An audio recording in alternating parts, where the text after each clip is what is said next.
पुण्यात्माओं, आत्मज्ञान क्या है और परमात्म ज्ञान क्या है? आत्मज्ञान है अपने विषय में जानकारी प्राप्त हो कि मैं कौन हूँ, कहाँ से आया और मेरा क्या उद्देश्य है इस लोक में। आज मैं जीवित हूँ, मेरे पास संपत्ति है, संतान है, और कल मृत्यु हो जाए, कल मैं कहाँ चला जाऊँगा और इस जन्म से पूर्व मैं कहाँ था। इसका नाम आत्मज्ञान है। आत्मज्ञान माने अपने विषय में जानकारी। और परमात्म ज्ञान उस आध्यात्मिक ज्ञान को, पूर्ण परमात्मा के विषय में जानकारी को परमात्म ज्ञान कहते हैं। सबसे पहले तो आत्मज्ञान हो कि मैं कौन हूँ, कहाँ से आया, किस झंझट में फंसा पड़ा हूँ, आज मैं किस आधार यहाँ बैठा हूँ, आज मैं जीवित हूँ, कल मृत्यु हो जाए तो फिर मेरा क्या है। मेरे बच्चे मेरे साथ नहीं जा सकते, संपत्ति मेरे साथ नहीं होगी, और किसी से भी मैं कितना ही लगाव रखता हूँ मेरे साथ नहीं है। ये क्या कारण है? तो ये तो आत्मज्ञान होगा। जब हमें यहाँ चिंता होगी कि मैं कौन हूँ, कहाँ से आया हूँ और के झंझट हमारे गल में पड़ गया यो, तो फिर हम परमात्म ज्ञान की तरफ चेष्टा करेंगे। उसके लिए बताते हैं कि प्रथम जाना सत्संग में तू चर्चा सुनना आत्मज्ञान की, और सुन के सत्संग भी तू फड़की नहीं। जो पुण्यात्मा होते वो फड़कते हैं एकदम, जब ऐसे झंझट ऐसे दुख याद कराए जाते हैं कि बिना बंदगी भैंसा की जय बोक बने के खेला, और कुकर सुकर खर की जयगा छोड़ सकल बद फैला।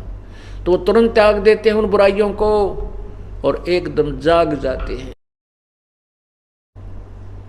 और सत्संग के विचार सुनकर भी जागी नहीं, चेतना नहीं बनी, प्रेरणा नहीं बनी और डर नहीं लगा, तो फिर तू पूछ सवान की।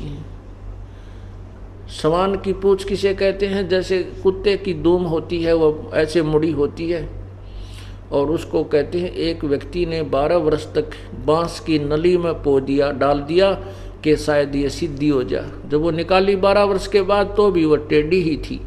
कहते हैं फिर तेरा असर नहीं हो सकता, इस सत्संग के अंदर भी तू नहीं सुधरी तो तू पूछ सवान की। तीर्थ व्रत ये पितृ पूजा को ना किससे काम की, और लेकर नाम गुरु से उपदेश लेकर के फिर भक्ति कर उस कबीर भगवान की। ओए होए। और कहते हैं फिर मत सुनना इस मन शैतान की, यो चौकस गाल है घेरी। इस उपदेश के लेने के बाद आपके मन में ना जाने कितने खरपतवार पैदा करेगा ये मन, और इस नाम से दूर करने की भरसक कोशिश होगी। लेकिन कहते इस मन शैतान की फिर मत सुनना, सतगुरु के वचन के ऊपर पूरा दृढ़ विश्वास रखना। हम तो जितने समझदार थे, सियाने थे या कितने विद्वान थे, आपा को पता ही है। हमें तो कह खे का भी नहीं पता था भक्ति मार्ग का। और हमारा दोष क्या है? ब्रह्मा विष्णु महेश को मालूम नहीं वो परमात्मा कौन है, वो और स्वयं इनको मालूम नहीं हम कहाँ से पैदा हुए। इनको स्वयं नहीं, अपने पिता के भी दर्शन नहीं हुए अभी तक। ये साधना भी करते हैं। काल ने प्रतिज्ञा की है कि मैं कभी किसी भी साधना से किसी को दर्शन नहीं दूंगा। इसलिए सभी ऋषियों ने, महर्षियों ने, ब्रह्मा विष्णु महेश ने अंत में जो साधनाएं उन्होंने की उसका रिजल्ट दे दिया, परिणाम बता दिया कि परमात्मा निराकार है, उसका केवल प्रकाश दिखाई देता है। क्योंकि जिस भगवान की साधना करते हैं उसने प्रतिज्ञा की है, ओम नाम के जाप से जो ब्रह्म की साधना की जाती है उसने प्रतिज्ञा की है कि मैं कभी किसी के समक्ष नहीं आता, ये मेरा अविनाशी अटल नियम है। गीता जी अध्याय नंबर 7 के श्लोक 24 और 25 में स्पष्ट वर्णन किया है। इसलिए परमात्मा को निराकार मान लिया गया, जबकि परमात्मा साकार है। वेद गवाही देते हैं, सदग्रंथ, जिन परमात्माओं, जिन संतों ने भगवान को देखा, उनकी अमरवाणी, उनकी जो एफिडेविट, उनकी अमरवाणी जो भगवान के विषय में उन्होंने एफिडेविट दे रखे हैं, उन्होंने प्रत्यक्षदर्शी हैं, वो उन्होंने बताया कि परमात्मा साकार है, उसका नाम कबीर है। तो इसलिए कहते हैं मत सुनना इस मन शैतान की, यो चौकस गाल गेरी। फिर कहते हैं काल लोक में कष्ट उठावे यू कोई ना तेरा ठिकाना, ये तेरा स्थान नहीं है। ये तेरा स्थायी स्थान नहीं है। आज आप यहाँ हो, यहाँ मृत्यु हुई नरक में, नरक से कुछ पुण्य है स्वर्ग में, स्वर्ग से फिर यहाँ से चलो फिर आओ, फिर चलो फिर आओ। कहते हैं ये अरहट का कुआ लोई, या गलबंदा है सब कोई। कीड़ी कुंजर और अवतारा, हरहट डोर बंधे कई बारा। ये चतुर्भुजी भगवान कहाँ में, अरहट डोर बंधे सभा में। ये चतुर चार भुजा के भगवान ब्रह्मा विष्णु महेश कहते हैं भगवान कहलाते हैं। ये भी जन्म और मृत्यु के चक्कर में चलते फिरते ही रहते हैं।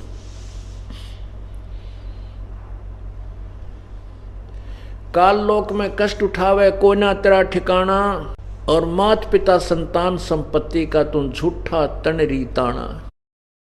जैसे कहते हैं ये जो संपत्ति और संतान और मात पिता को तू अपना मान बैठी है, तेरा ये भी वास्तविक नहीं है।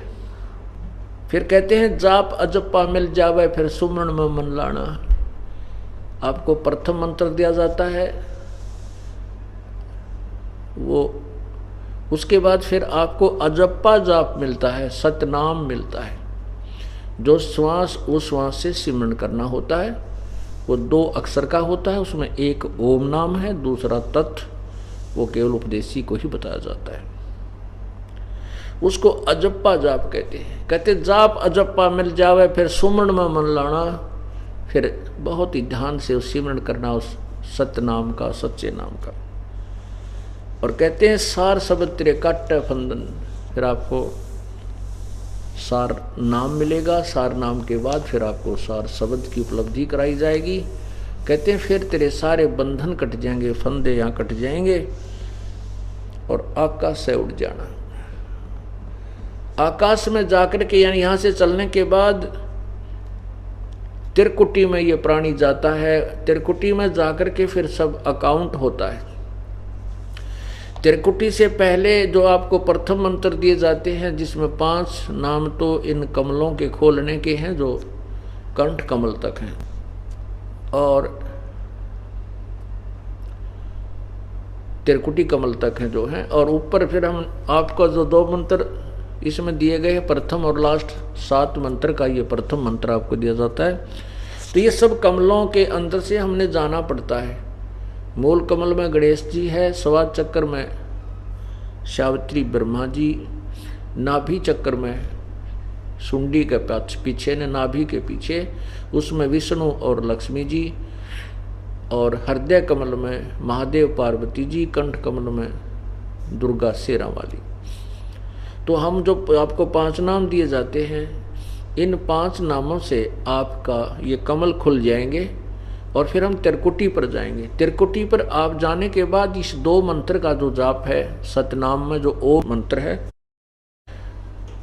इस ओम मंत्र की जो कमाई है, इसका धन है, ये जो आप सिमरण करते हो, ये वहाँ त्रिकुटी के ऊपर इसका हिसाब वहाँ किया जाएगा। गीता जी अध्याय नंबर 18 के श्लोक नंबर 62 में कहा है कि तू सर्वभाव से उस परमेश्वर की शरण में जा, उसकी कृपा से ही तू परम शांति और शाश्वत स्थान अर्थात सतलोक को प्राप्त होगा। गीता अध्याय नंबर 18 के श्लोक 63 में बताया कि मैंने जो ये ज्ञान तेरे को गीता का दे दिया, सारा विवरण बता दिया। मेरी शरण में रहना है तो मेरे में मनवाला हो, मेरा भजन कर, मेरे ही पास रहेगा। गीता जी अध्याय नंबर 18 के 63 और 65 में कहा है। फिर कहा कि तूने उसकी शरण में जाना है जो 18वें अध्याय के 62वें श्लोक में जिसके विषय में कहा है, और 15वें अध्याय के प्रथम और चौथे श्लोक में कहा है। उसकी शरण में जाना है तो सर्वधर्मान परित्यज माम एकम शरणम व्रज। मेरे लेवल के, मेरे सत्र की जो ओम नाम की कमाई है, वो मुझ में छोड़ के उसकी शरण में तू जा, फिर मैं तुझे सब पापों से मोक्ष कर दूंगा, मुक्त कर दूंगा। ओम नाम की जो कमाई हम करते हैं, पहले क्या गलती करते रहे, ओम नाम की साधना करके ऋषि महर्षि कहाँ चले जाते थे? ब्रह्मलोक में। और ब्रह्मलोक एक बहुत बड़ा रेस्टोरेंट है जहाँ सबसे ज़्यादा नाचने गाने बकवाद सबसे ज़्यादा उस ब्रह्मलोक के अंदर है। जैसे आपने मार्कंडे ऋषि और इंद्र की कथा सुनी,